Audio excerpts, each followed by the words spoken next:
Hello, everyone, and welcome to the Don't Overthink It podcast. I am your host, Donnie, and with me today is my co-host, Irish. And, well, today we have another special guest with us. That's right, for the third week in a row, we have a special guest with us on the show today. Hey, everybody, it's Irish here. How's it going? Today, we have the one and only Animal. Got him. How are you, Animal? Hello. I'm doing really well. I'm really excited to be here. Hello, everyone. My name is Animal. I stream on YouTube, usually on Wednesdays around 5 and Thursdays also around 6:30. And that's what, Western, right? Yes. Or Pacific? Pacific, yeah, Pacific. Pacific time, yeah. Yeah. How are you guys? Well, good. Yeah, pretty good. Not too bad. Well, welcome in, and we're glad to have you today. So to get started, we just, tell us a little bit about your gaming background. I mean, what got you into gaming, and I mean, if you remember, what was your first game you ever played? I mean, just things like that. That would be cool. All right.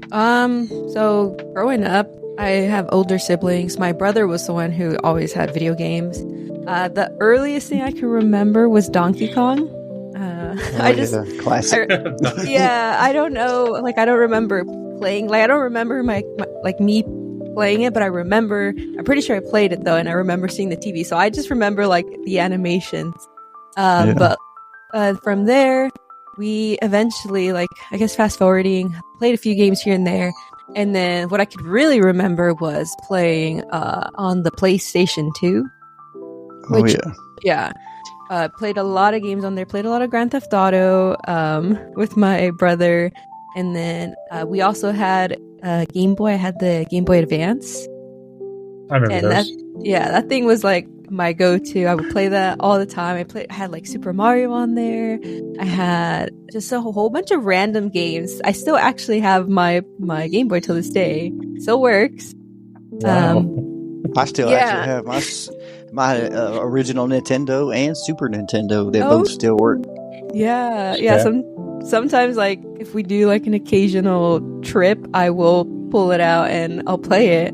And it brings good nostalgic feelings when I play like my old Game Boy. And then going from there, I had the PlayStation Portable, the PSP. That thing was fun. That was my mega upgrade. Like, the graphics in that time were like, oh my god, look at this. This is crispy, clean Grand Theft Auto game. I actually played SOCOM on it.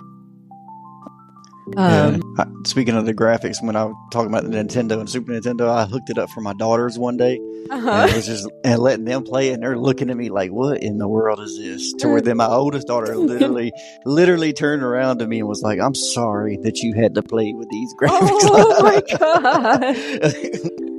Yeah, I was like, you had no idea, bro. They were pristine graphics at the time. Yeah. Now, I try to go back now and look at it. I'm like, what in the world is this? Yeah.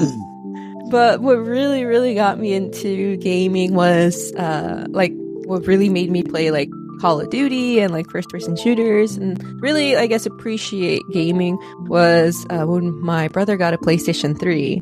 And we had, my first ever Call of Duty experience was World at War Zombies. So I was a little kid, and I remember, like, I was like terrified of playing, but I also like couldn't, like, I didn't want to give up playing. I was like, oh my god, like, this is so cool, they're so scary and this and that. And so I would play with my brother all the time. He'd ask, like, hey, you want to play, and I'm like, yeah. And from there, like, I started playing like games like Call of Duty. That's where on the PlayStation 3 is where I found my all-time favorite game, which is Red Dead Redemption. I played it Good game. over and Fun over. game. Yeah, I played it so many times. Probably played the story like 9 or 10 times, including. So it seems like you've been pretty much PlayStation most of your life. So you never jumped on the Halo bandwagon? No. The only time I ever played on Xbox was when I went with my sister over to my brother-in-law's house, and he had an Xbox. And I don't even know if I ever played Halo. I probably like saw it and I was like, no. And I don't like Xbox controllers. Like, I cannot play on them. Yeah, I'm the opposite. Not gonna lie, they're kind of bulky. They are. I'm the opposite. I prefer Xbox over PlayStation. No, like I just can't. I have an Xbox, the Xbox X, and the controllers, they're not much of a difference. I mean, they're still big and bulky, but compared to the original Xbox, you remember those ones? Those things were huge. Yeah, those were horrible. Massive. The original Xbox was horrible. The 360 and then the Xbox One and so on after that was, I didn't mind them. Because I originally started on PlayStation as well. You know, PS1 and then 2 and then 3 and then I got a 360. And then from 360, I stayed with Xbox all the way up until this year. Well, oh wow, last year actually. Towards the end of last year, I got a PS4 and then now I got a PS5. Okay. So when I first got the PS4, I had to buy like a Xbox style controller to play, right? Because I just couldn't get used to the two joysticks being side by side like that versus Xbox being like staggered. I was so used to them being staggered to where I just couldn't adjust to it. But now, I've gotten used to it now. Yeah, I think that's the thing is because they're staggered on the Xbox. I'm like, I cannot play. I don't know what to do. It's foreign to me. I prefer it that way. I feel like it's easier, especially with sniping. I found it easier to snipe using the staggered versus the side by side. Okay. Which, I mean, I suck anyway, so it don't really matter what controller I got. No, but yeah, so that's like from there I just started playing a whole bunch of Call of Duty games. I got my PlayStation 5. I'm still with my PlayStation 5. I do have a PC now. So I'm learning that, but I've been playing PlayStation pretty much my whole life. Okay, so leading up to that, you saying the PC, which would lead us up into our next little topic here. Awesome. The Delta Force. Oh, okay. So, as anybody that's subscribed to your channel knows that, you've been playing a lot of Delta Force lately. Is there a particular, you lean one way or the other? DMZ, Delta Force, which way would you go, or are you just kind of like even down the middle? I'm even down the middle. It's really hard to say which is better. I think right now for me, Delta Force, if I had to choose, it'd be Delta Force because it is new. It is a new experience. It's a new learning experience for me. That's why to me I've been like playing it, grinding it. The game is insane. DMZ, I still like playing. I played it 2 nights ago, I think, and I still had a blast. But it is to me, it's so almost repetitive. In the sense of you kind of know the hot spots and you're either going to walk into a one-shot, an RGL, or a cheater.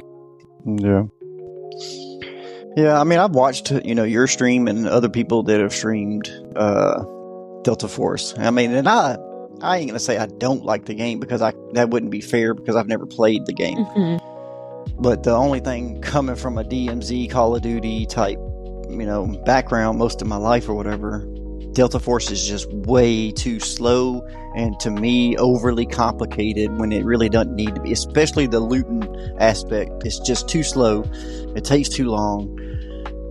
I'm not a fan of it. How they would ever implement controller, I have no idea. If they ever even have plans of implementing controller, which I know the plans is to come to console at some point or another. So how do you adjust to that? Like Iris was saying, looting in DMZ is such a more fast-paced process than looting in Delta Force. I've never played Delta Force either. I'm hoping to one of these days to get it downloaded and play it. But like how is that transition from looting in DMZ to looting in Delta Force? Is that like what was your process to adjusting? So, it's funny. So with looting, I would always drag the loot to my backpack. That is not the fastest and the most efficient way to do it. So, you just have to, what I've learned is, you have to double click on the items and it automatically throws it into your backpack. But even if it's slow to me, so when I started DMZ, I was actually not a PvP player at all. I avoided PvP. I did not want to fight anybody. I just wanted to do my missions, loot, and find whatever I could. That was my experience with DMZ all up until, I want to say, maybe season 5, maybe season 6, like towards the end of DMZ, like the last updates. That's when I decided to start doing more PvP. But so to me, my experience with being technically slow paced in DMZ, transitioning to Delta Force, like the slow pace is fine with me, especially because every time I play the game, it's different. Like, yes, you're playing the same map, but where you loot, you loot the same spots, you never know, are you gonna pull like a legendary item or something? And it's that like rush of like, oh my gosh, I need this, I don't want to die, like I have to run. Or like you just spent, couple 100,000 on your gear, you don't want to lose it. It's that you genuinely get the true gear fear. And I mean, in that aspect of Delta Force, I applaud over DMZ by far. Is when you die, it costs you something. Yeah.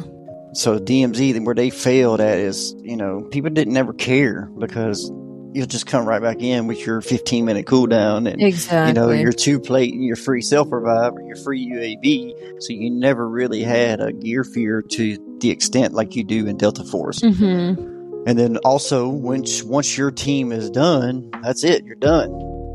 There is no plea-in and anything like that, which I'm a huge fan of, and I think DMZ should adopt that with the hopefully new DMZ in the future, is to eliminate police systems, eliminate team assimilating and all that type of. I think that should just be out of the game. Period.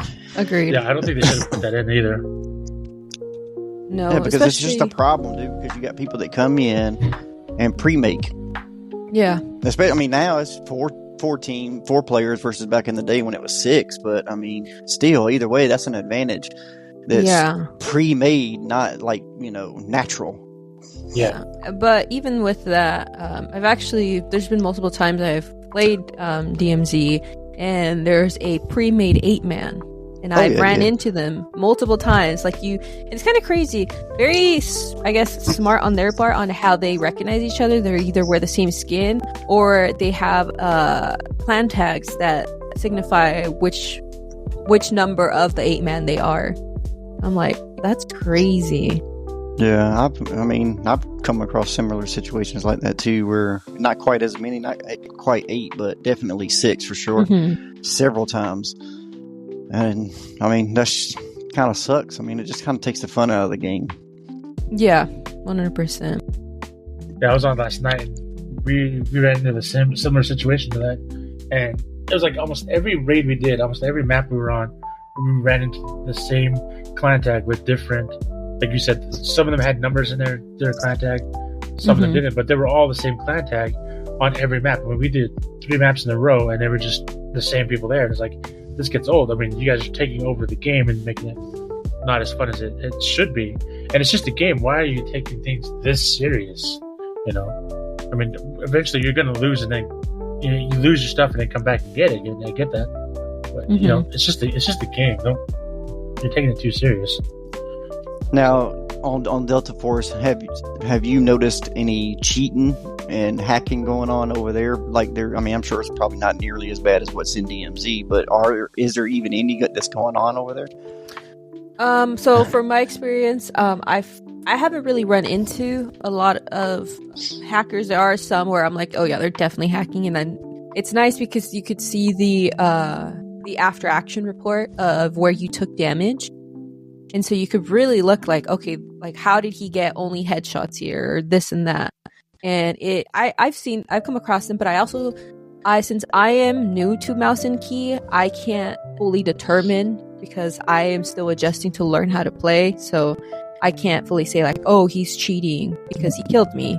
Yeah. Only because I don't know if I was in the proper spot where he did actually see me and shoot me headshots. But I also don't play like the big like Space City, like the super where gear is like that is gear galore if you kill people. I haven't played those maps yet, but that is where the cheater quote unquote cheaters are. However, I have seen there's way more action taking effect with cheaters in Delta Force versus DMZ or Call of Duty's anti-cheat. Yeah. Well, I mean, it's good to hear you say that, what you just said about, not knowing that they're cheating because you're adjusting to mouse and key. Because, a lot of times you hear the argument, oh, he's cheating simply because they killed you. And that's not always the case. Some people are just better at the game than you are. And I mean, that's just something people can't come to terms with. So not everybody that kills you is cheating. Exactly. But then again, are there cheaters out there? Of course. I mean, yeah, of course there are. I mean, everybody's experienced a cheater at one point or another, especially in DMZ for sure. Yeah. Even with DMZ now, like I have come across, like it's funny to me. So I like playing DMZ because it's my comfort element game, right? I could use my controller. I can feel I feel confident in a fight. And yeah, there's been times where I've been accused of cheating, but I'm like, dude, like, no, you use game sense. You hear your audio, you hear where the person's walking. You can track that way, or you hear them reloading. Or it's predicting a move. Like, that's how I played DMZ. Is like, hey, what would I do in their position, and then counteract it. Yeah. So you mentioned that about using your game senses and tracking where people walk and stuff like that. The crazy thing is, in real life, you can't hear that. Like if you're in a real life scenario, and in the situations I've been in, the real life scenario, you can't hear them walking. You don't hear the thudding around on the floors and stuff, unless it's like a wooden floor above you, and they're stepping really loud. You can't really hear all that. So that's. But then, they implement it in games and they make it seem like it's more realistic than what it needs to be. Yeah, but I mean, I've watched Lando long enough to where I've kind of picked up his mentality and viewpoint on the whole DMZ, situation with, this is a dead game. Everybody knows it. It hasn't been updated in almost 2 years, but yet we continue to play it anyway. So there's no need to, get all upset and worked up about it because there's nothing that really you can do about it. But people that get into these gunfights and then, you kill them. Oh, how'd you know I was there? Dude, this game has been the same thing for the last 2 years, unupdated. Everybody goes to the same places, makes the same moves. Yeah, there might be slight deviations here and there, but for the most part, everybody does the exact same thing and it's predictable. And people just can't come to terms with that. It's just automatically, oh, you're cheating. And that drives me crazy, dude. Yeah. It's frustrating. So, I know you mentioned, I was watching you play the other day. I think it was on a Saturday. And you mentioned something about needing to collect like $50 million. What's the purpose of collecting money? You were in Delta Force, by the way. You were collecting money. I mean, what's the purpose? Like, is there a certain amount of money you have to collect every raid that you do? No, so with Delta Force, the whole thing is you want to make money, you want to have a high stash value. It's just like a check out my wallet type of thing, right? Yeah. So to me, it's like you're slowly with the game. You have to loot, you have to collect items, and to increase your stash space, your stamina, everything you do is to upgrade something or to do a mission. And the goal, like at least for me, is to make a lot of money, to have to be worth a lot, right? It's like your total assets. There are missions though that you have to collect in liquid assets. You have to collect a certain amount. So right now I'm stuck on the 25 million one. So I have to keep collecting money, selling things to reach the 25 million goal. Your total assets is shows, I guess, people that you play the game a lot. It's like you're worth it shows also you're not quote unquote noob. You're actually playing the game. So everybody else can see that. Yeah, everybody could see how much you're worth in total assets. Oh, that's pretty dope. Yeah, it's kind of cool because you get to go. So, and that's another way to check if the person's cheating. Is you are allowed to see their exfil streak goal. You're allowed to see their KD. You're allowed to see how much they're worth and stuff like that. What rank they are. So it allows you to look at other factors. I remember back when you could do that in Call of Duty back in the day. You used to be able to see people's KD and all that type of stuff, and then they just and completely remove the ranking system altogether. Because you remember you used to get like, corporal, general, and so on as well, and then prestige levels and all that stuff like that. I wish they would bring that back, to be honest. But to me, it sounds like, because I missed the first part of DMZ. I didn't come until like almost season 3. Oh, wow. Pretty much towards the end of it, really. So to me, with Delta Force seems like, with your whole goal isn't to go in there and fight people. It's actually to avoid people at all costs. To me, what I felt like maybe what DMZ was in the very beginning. Yeah, it was similar. Yeah, and then with Delta Force, you do have your hot zones. You know where people are going to run, which is the potential high loot situations. Like certain parts of the map, you could probably get better loot versus, the outskirts. And so if you want that PvP, you pretty much just go there. But a lot of people, it's always like you hear, and how many, like I think for the first map the main map I usually play, Zero Dam, I think 6 teams spawn there. So you can guess how, like, when they're fighting, you're like, well, once the shooting stops, they took out a team. Then you can assume where the next team could be is like certain little hotspots. So if you want to play it like like you don't want to encounter PvP, you just rotate around them. Okay, so it's stay like away from high rise. Pretty much. High rise, no name, 4 stacks. Yeah. Just kind of avoid Said City, stuff like that. Yeah. Apartments. So as you come back into where we're talking about, you pretty much growing up most of your life PlayStation controller based or whatever, to where recently now, move it over to mouse and key, which is, a huge topic that a lot of gaming communities talk about, is preference over mouse and key and its perks versus preference over controller and its perks. Where are you at in this? I wouldn't say argument. I would call it a conversation. Which one do you lean more towards? So it depends. So I will probably never play like Call of Duty on mouse and key. I think because I'm so used to, I know how to play on the controller, that specific game, right? I don't want to switch. I don't want to. To me, there's no point to learn it there. But it is fun, like, and it's exciting for me because I'm new. Doing mouse and key and getting a kill, or like you see your progress improve each time. I think if I were to have the option right now to play, like for example, Delta Force on mouse and key or on controller, I think I would still choose mouse and key, only because now I've been used to playing it that way. Right. Now, is it a tough transition to make from controller to mouse and key? To me, it was, yes, because you don't know, like, I like panic press buttons, I start pressing other ones that I wasn't supposed to press, and like certain keys were like further away. Like I do think rebinding the keyboard is what has helped me too, is I found keys that I know I can press in a stressful situation, and I can remember where they are. I don't have to look down at my keyboard. I think that is one of the most important things, is knowing what buttons you can press. So like the further they are, the more I'm not going to be able to press them in a panic mode.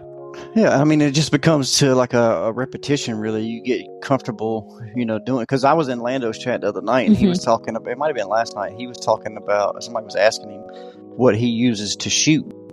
And he uses the bumpers on the PS4 controller instead of the triggers. And I'm like, what? He's like, yeah, I use the, L1 and R1. That's what he aims and shoots with. And I'm like, dude, there's no way. I played controller all my life. And there's no way that I could adjust to those being my shooting and aiming button versus the triggers. So, I mean, there's, even within controller, there's different settings that throw you all off. Well, PlayStation 3, in Call of Duty, your bumpers were to shoot. At least for me, that's how I shot. And my triggers were like my nades and my lethals and tacticals. So when I got a PlayStation 4, the triggers were now to shoot. versus my bumpers before. So when I went onto the PlayStation 4, I was like, what is this? Like, what the heck? Like, this is so weird. Like, I don't, or no, maybe it was PlayStation 4. Also, it continued. I remember playing Black Ops, so it was PlayStation 3. Yeah, you would shoot with your bumpers versus your triggers. So when I transitioned and got, I don't remember exactly which one it was. You started shooting with your triggers, and that threw me off completely. I was like, I don't know how people play like this. This is so weird. This and that. And then eventually I was like, whatever, I'm stuck playing. I didn't know how to change my settings back then. And I was like, well, I'm stuck playing like this. And then, so when I obviously finally learned how to change my settings, I tried, because I know one of the Warzone streamers that I watch, Jaff, he also plays shooting with his bumpers versus his triggers. And I tried. I was like, you know what? Like, maybe I can try it again. Let's get back into, the good old days. I tried it. I was like, nope, I can't do this. This is so hard. Yeah. I was like, I cannot revert back to that. I don't remember it ever being, which I mean, I was on Xbox most of the time, so that might be why. But I don't remember it ever being the bumpers that aimed and shot. Mm-hmm. So it never. When I heard it, that's the first time I ever heard it. I'm like, I can't believe that, dude. That's so. That, bro, I'd be so lost. I wouldn't know what to do. I was like a right-handed playing southpaw. And people and like people that play inverted, like, what? Oh my gosh, yeah, even like, what are you doing? Like, that is insane, bro. I tried it one time. I no way. There's no way. Well, even people who play like the claw, claw their controller. Like, I don't understand. Like, it's fascinating though, seeing how people have the ability to play in different styles. And like with me, like I got the PlayStation DualSense Edge, like the Pro controller, and that gives you two buttons on the back, two pedals. And when I first got the controller, I was like, whoa, like this, there's other buttons. I could not play. I could not get used to it. I didn't know how to press the buttons until I kept practicing, obviously. And now like I cannot play without my extra buttons. So it is weird. Like once you become so used to it, you can't change it. So I'm sitting here holding my Xbox controller in my hand, and I have my index fingers on the bumpers. I have my middle fingers on the triggers, and I'm sitting here imagining having two different paddles underneath it and still trying to use my thumbs to get all these other buttons. I have no idea how I would work it. It's like, all right, so yeah. So I'm sitting here. I just picked up my PlayStation. Yeah, I just picked up mine too. It's just awkward. I mean, I'm trying to figure this out mentally. Right, so I got my. It's not working on my PlayStation 5 controller. I got my left thumb on the analog, my right thumb analog. Mm-hmm. Both my index fingers on the triggers. That's how I hold mine. And then I just rotate my index fingers to L1, R1. Yeah, and so with mine, because I have my bumpers on the bottom of the PlayStation. So it's my index fingers on the triggers and the bumpers, and then my middle fingers are on the back pedals. Yeah, see, mine, I just got the standard PS one. I tried buying one that has the bumpers on the back, but I was like you, I couldn't get used to it, so I was just like, there's no point for me to even continue trying this. I might give it a shot again, but yeah, I gotten so accustomed to not using them to all of a sudden now trying to use them would be crazy. Yeah, I had binded my back button, so since I only have two, I believe the Elite controller has four. I'm okay with just my two. The left hand side, the back left or bumper, I guess, extra button, I binded that one to be my run, and then the right one I triggered it to be my crouch and drop shot. And the reason for me, I decided to bind my left back pedal to be run is because since I like to snipe, instead of pressing down on my analog stick, I could just press down on my back pedal, and it makes it where I won't move, right? I don't need to move the analog stick at all. Yeah, right. So it won't be any accidental push. Yeah, I think Lando said his left was jump and his right was crouch. I cannot do that. For some reason, I tried. I was like, let me try doing jump. I want to be like everybody who jumps. I think it was dive. Oh. One of them was dive.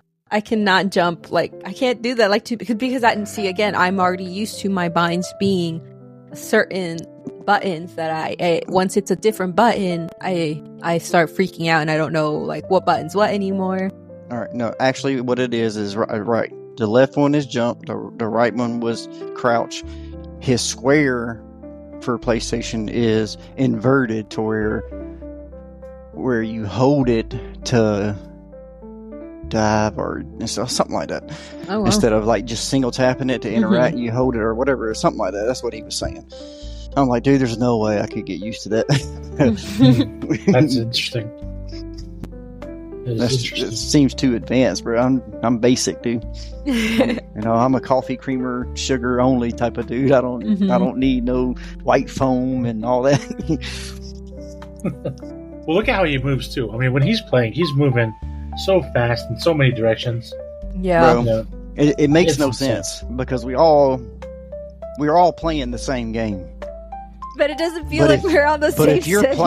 But if you're playing on the same team as him, just trying to keep up with him. Oh my gosh! The one time that I played with him, I was like, dude, I cannot catch up. I'm like looking at one backpack. I open it, I close it, and then he's all the way on the other side of the map. I'm like, what? How did you get there? It doesn't make any sense.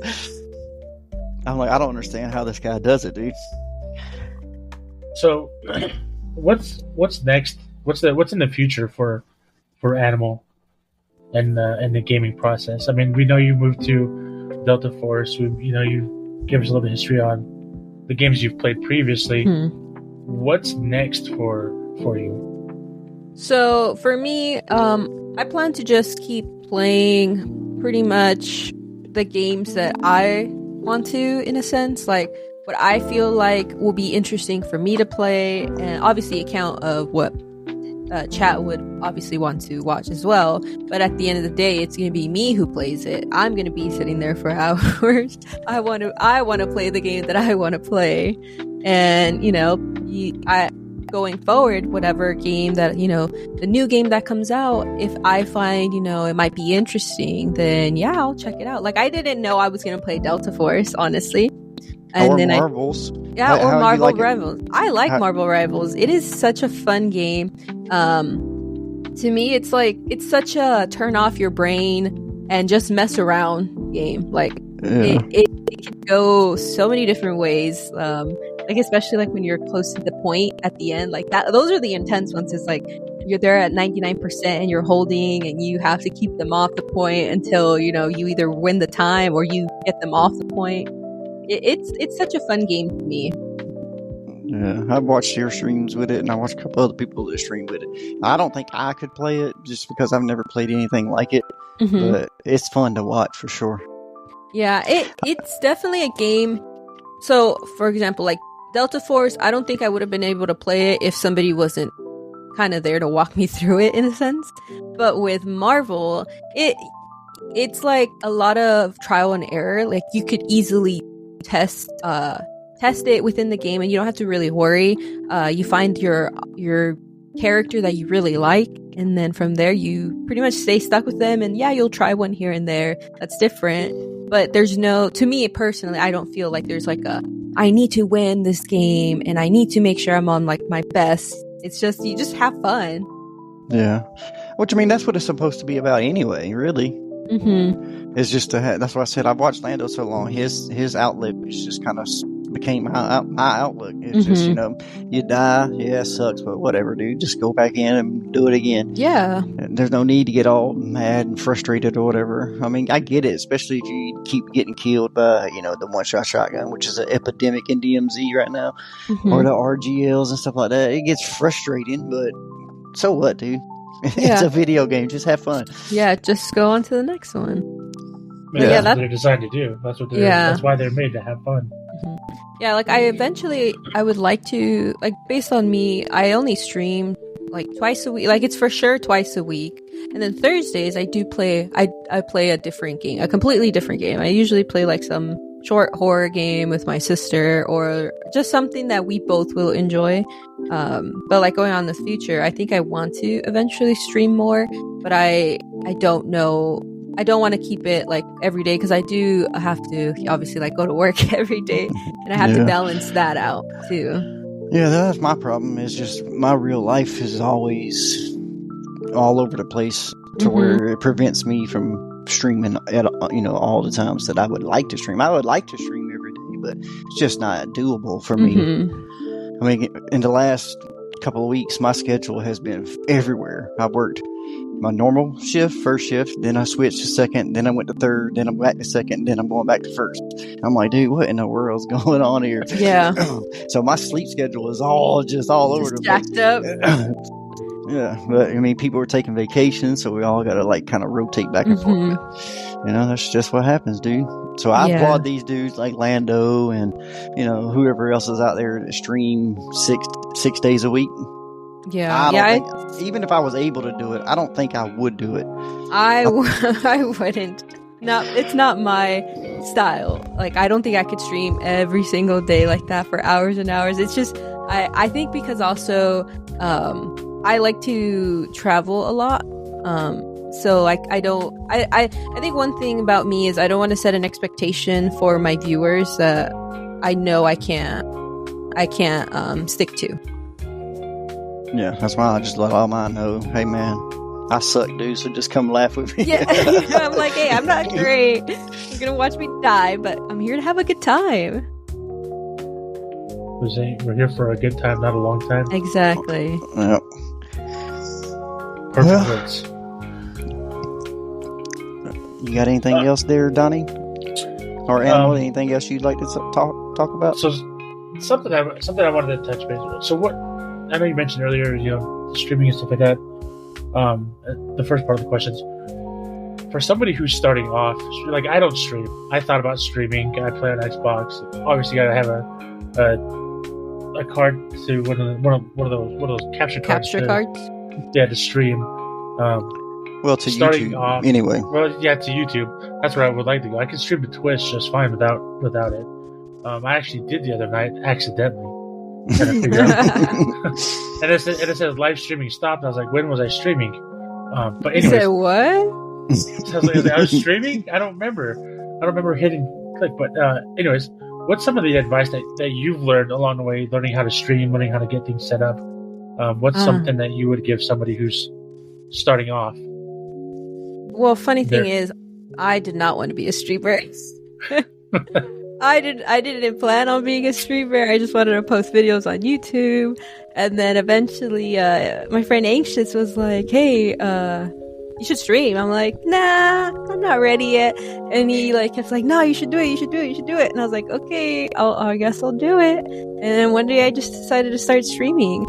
And from there, I think one of the important things is for those who do want to be a streamer, expect there to be a lot of mishaps. There will be a lot of, things that will get in the way, a lot of issues, technical difficulties that you will experience that will be infuriating, but it's okay.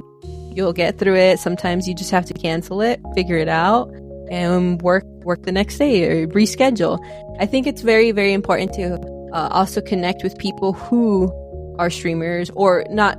They just have knowledge based on, if you're on a PC and you don't, for example, me, I have no idea. If something happens, I'm like, what is going on? I don't know how to fix this. I think having somebody who can guide you through a potential fix is very, very important. And then just having people for example, my mod, Edwin, he takes care of all my Nightbot stuff. Having people really there to support you and are there for you is very important. And if you're gonna go to stream, it's gonna be nerve-wracking. I was so nervous my first stream, but just don't think about it, just do it. Just play the game how you normally would, with your personality. Just forget chat is there sometimes.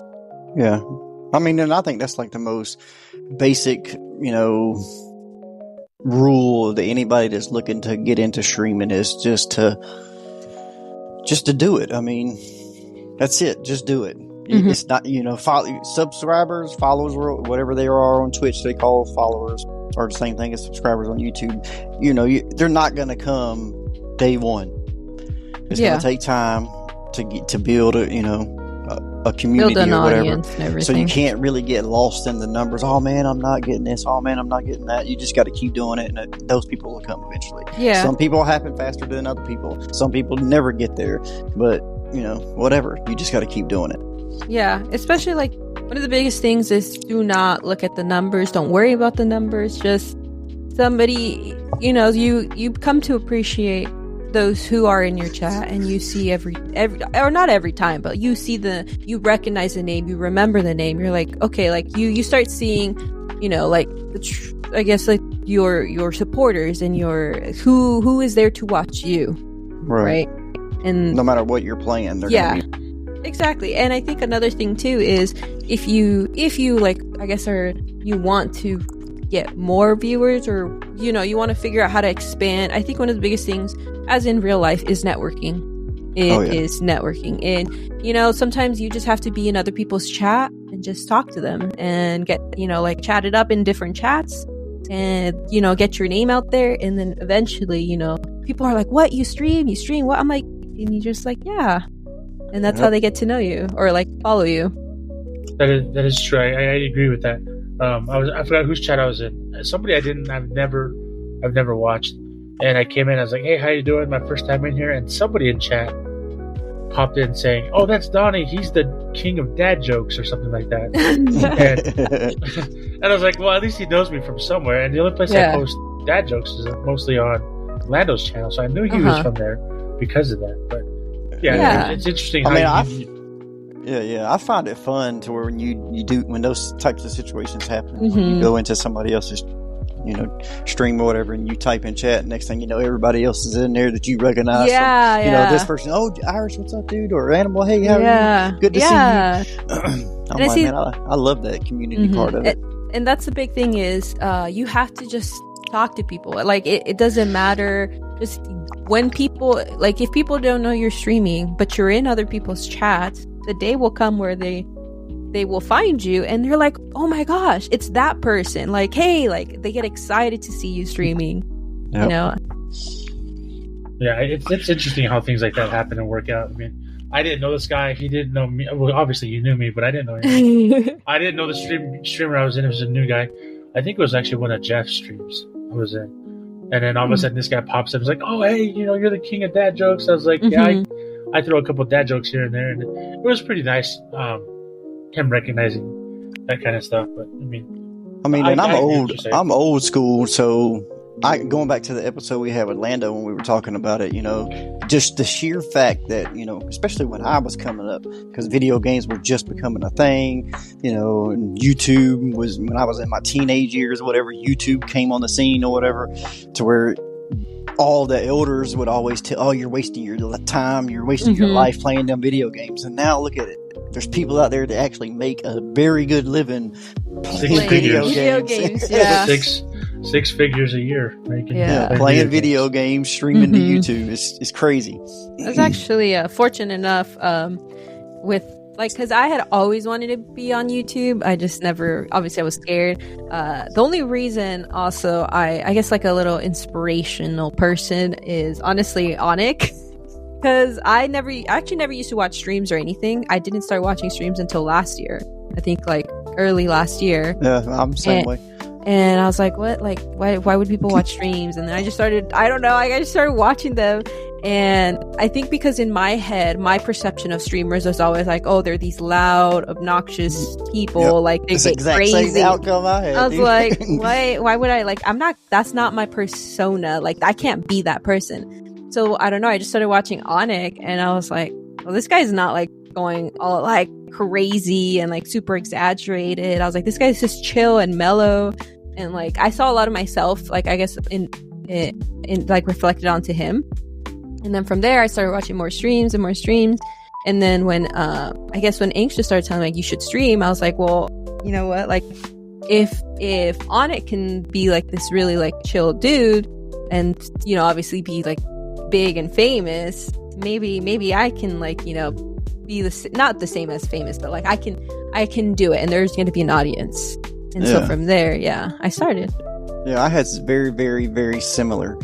Like, I never, when I thought YouTubers, I thought, Logan Paul, Jake Paul type. Yeah. I thought that's the first thing that popped in my head. I never even knew there was a community of like video game streamers out there until one day we were playing, and the guys I used to play with on a normal basis, we were in Ashika and we got killed by a DMZ demon in Perth, and they were like, "Oh, those dudes are streamers." I'm like, "What?" And they were like, "Yeah, they're streamers." I'm like, "What are you talking about, dude?" So then I looked them up and then started watching them, and then through them I found pretty much everybody else. So now to where it's to the point now, I was telling somebody the other day about this, I rarely even watch TV anymore because I'm always watching a stream. That's the problem about when you watch streams, like, it consumes you. Like, I just watch a whole, and it's funny because you know people's schedule almost. You're like, okay, at this time there's the morning streamers, and then the afternoon streamers, and then you got the nighttime streamers. So it's like all day. Yeah, it's all day long. And there's always someone to watch. Definitely. That's a thing. That's why I really love the raid system with YouTube, and I can't wait to get to that point where I can do that, because you can just kind of send somebody on to the next. I think that's a great tool that YouTube allowed to happen.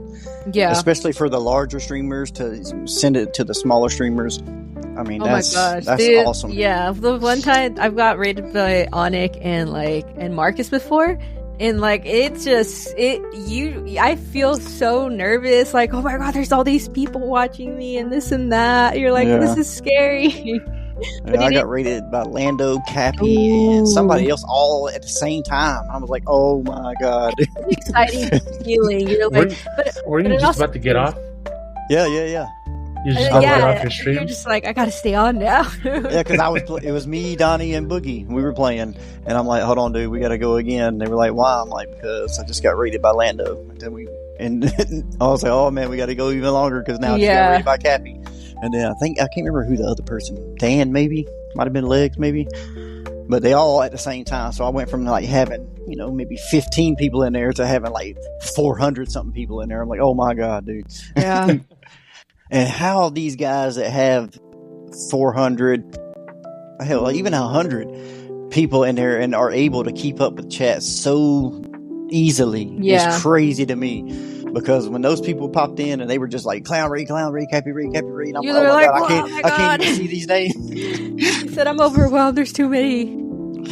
Yeah, it's not just an easy little thing to do, and I don't want to say that to like deter anybody that wants to do it. I definitely feel like anybody out there that wants to do it should do it. Yeah, it's just you have to find your ground. You have to find what works best for you. Yeah, when I first started, my biggest hurdle to me was just getting comfortable talking to chat. Yeah, because I mean, if you think about it, you're talking to yourself in a room. I mean, there's people that are reading or hearing your voice, but they're not like here. Yeah, so you're kind of talking to yourself. That's the hard, like, psychological part for me was to get over, was to talk to people that aren't here. Yeah, but now I feel like I do a whole lot better with it. Yeah, I think to me, I've always been, I guess, able to like because sometimes like when I like play, like I'll just say random stuff, but like the fact that like now like people are actually hearing me say the random stuff is what throws me off. I'm like, what if they think like I'm a weirdo or something? Like, what? That is also another. I think that's what I don't know if like Irish you experience this, but like I think also to remember that like, okay, you might, sometimes you doubt yourself. You're like, am I entertaining enough? Am I like, like, do people actually enjoy this and that? I've struggled with, that, like, for sure. Like, oh, do like people actually like.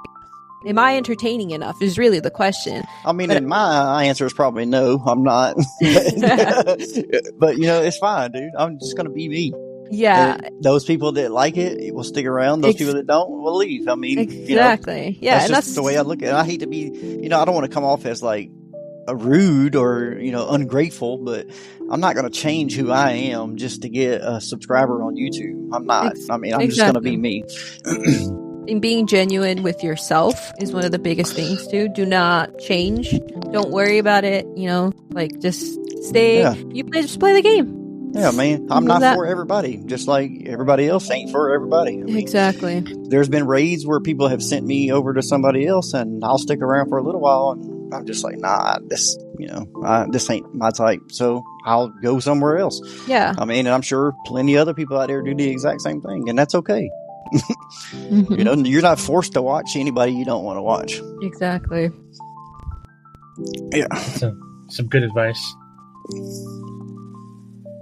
Yeah, man. That's, you know, old school advice, dude. Nowadays, you're supposed to be like, you know, politically correct and all that. I don't want to be a jerk or rude, disrespectful to anybody. I try to respect all people, but you know, I'm gonna be me. And if you just don't like it, then you just don't like it. There's other people to watch. Yep, exactly. Yeah, and there's especially a lot of in the people. DMZ community because it's 24/7 around the clock. Okay. With that, we're just normally go into our what we call an inspirational quote or word of advice. That's something. I'm going to go with something that was brought up here. It is great things take time, be patient, and never give up. I think that goes along with, you know, learning how to stream. Pretty much anything that we do in life, there's a process that has to happen, and if we don't trust that process, then, you know, we're gonna assume it fails because we don't trust it. It takes time, let it develop. And we were talking about this before the show, me and Optimistic. You know, we're talking about, you know, grocery prices and stuff like that going up, and how apparently the new president was supposed to bring these prices down and stuff like that, or whatever it is. You know, there's a process to things. Things need to take time. Let it develop. Eventually, hopefully, they will come down. And I think that's kind of the same thing with what's right here. Great things take time. You know, be patient. Let the process happen. Yep. I agree with that 100%. Yeah, for sure. It always, you know, you got to put in the work too, though. Yep. Yeah. Yeah. Exactly. Don't. You got to put your side in. Put your piece in, but don't let it overwhelm you. Don't let it bring you down if it's not happening as fast as you want. And it's very, very important to always be true to who you are, what you believe in. Because the last thing you want to do is to base your outcomes on somebody else's outcomes. Because just because this person got the promotion that you didn't, or they got, you know, the subscribers and that you didn't, or they got this that you, doesn't mean they're any better than you or you're any less than them. It's just different walks of life. Things happen to, you know, it's out of your control. You just got to stay the course, do your part, and eventually you'll get that promotion or you'll get that subscriber or whatever it is in life. That's just the way I look at it. Everything, really. Yeah, I'm going to give the same quote that I gave us before the show with the Kurt Cobain quote, because I think it fits right into what we were just talking about with I'd rather be hated for who I am than to be loved for who I'm not. I'm not going to be what somebody else wants me to be. I'm going to be who I am. Exactly. And hope that people like it or love it or whatever. And if they don't, then that's okay. At the end of the day, you're stuck with you. Only you're stuck with you. Yeah. I got to look myself in the mirror at the end of the day. Yeah. Animal, you got a quote to give? No, just bouncing off both your guys' is honestly just be you. Don't let I guess be happy with, I guess, what you have and keep going. If you put in the work and be patient, things will come your way. Yep, couldn't agree more. Another thing real quick to anybody that's wanting to or thinking about getting into streaming or whatever is ignore the hate, bro, because they're out there and they're always going to be out there. Don't let it deter you. Just keep going forward. Exactly. Especially in today's age where the internet has become such a toxic place for no reason at all other than just to get clicks and, whatever it is, why people do it, who knows, but you got to ignore that. Because at the end of the day, they don't know you, you don't know them. They shouldn't affect you that way. Exactly. Agreed with it 100%. And with that, ladies and gentlemen, we conclude our session today, our chat, which was great. I enjoyed it a lot. It was fun. We want to thank all you listeners out there and our special guest. Thank you for coming in, Animal, and talking with us today. Please like and subscribe to Animal's YouTube. We will have her social media stuff up throughout the week and through the podcast. It'll be the descriptions will be on there, Sorry, I got tongue tied. But as always, stay safe wherever you go and whatever you do, and don't overthink it. We'll see you guys Later, later. everybody. Goodbye.